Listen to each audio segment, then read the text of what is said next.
Fat cat? Here's how much to feed to lose weight. Does your cat lay around all day, only getting up to eat and visit the litter box? Chances are, he's overweight. Maybe you've switched to the diet cat food or tried feeding him less, but you might have noticed it's not easy to get that weight off. A new study from the University of Illinois explains what it takes to get Kitty to slim down. The intent with this diet was a healthy weight loss, getting rid of fat while maintaining lean mass.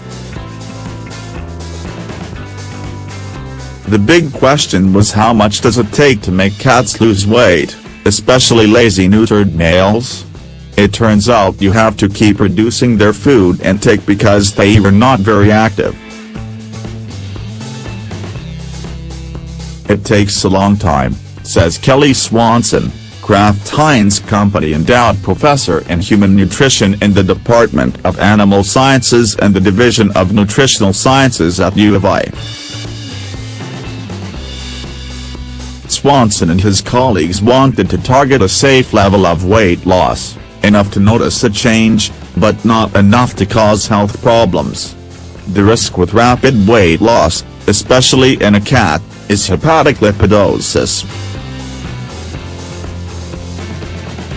The body releases too much fat, and the liver gets bogged down. They can't handle that much, Swanson says. We targeted a 1.5% body weight loss per week, which falls in line with the range, 0.52% per week, suggested by the American Animal Hospital Association. To achieve that 1.5% loss, the researchers had to cut food intake by 20% compared to a maintenance diet. But that was only the first reduction. Swanson and his colleagues found that to achieve continued weight loss, they had to keep cutting intake every week. That's a key point. When we go on a diet ourselves, we might lose a lot of weight in the first few weeks and then hit a roadblock.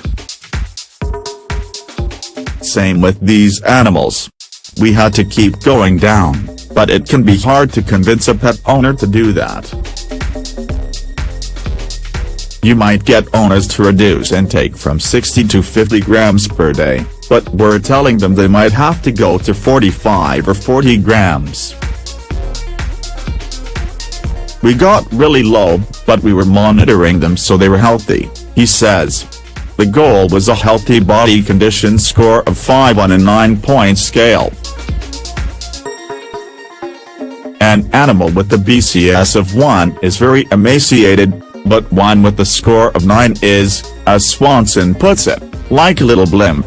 An animal with an ideal BCS of 5 has a little layer of fat on the ribs, but has a tuck at the waist. As hard as it may be to convince owners to reduce their cat's food intake, it might be harder to convince them that their pets are overweight in the first place. We've done some clinical studies in dogs showing that misconception. If you have a veterinarian do a BCS assessment of a pet and then have an owner do it, the owner will almost always underestimate the BCS. Owners need to acknowledge the weight status of their pets. The second thing that needs to change is the owner's behavior, getting them to reduce food intake to maintain a healthy BCS. Food companies recognize that many owners feed too much, so they are trying to formulate their diets so it's easier for the animals to maintain or lose weight even if an owner overfeeds, Swanson says. The researchers also evaluated changes in the cat's fecal microbiota, or bacteria, fungi, and viruses that inhabit the gut, during the 18-week study. As the weight came off, Some bacterial groups became more abundant, while others showed the opposite pattern. Swanson thinks the shifts may lead to positive health effects for the cats, such as lower inflammation, but he is waiting for additional results before making that call. With the idea that they might have a little more pep in their step as they got leaner, the researchers also measured the cats' voluntary physical activity during the experiment. The 8 cats in the study, all neutered males, were housed together in a large room for 20 to 22 hours every day, only going back to their individual cages to be fed. Researchers attached activity monitors to the cats' collars to see how often they were running, playing with toys, or climbing the cat towers around the room.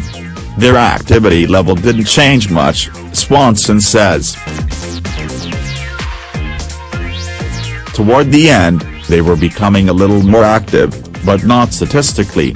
Still, he recommends owners encourage their cats to exercise as much as possible, by playing with them and placing food bowls farther away from favorite resting spots.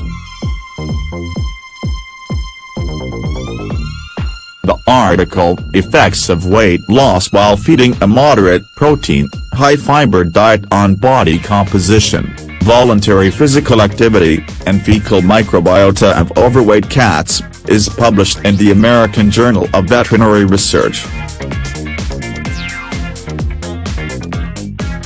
Co-authors Marissa Palato, Maria de Godoy, and Hannah Holscher are from U of I. Co-author Preston Buff is from the Nutro Company. The project was supported in part by the Nutro Company.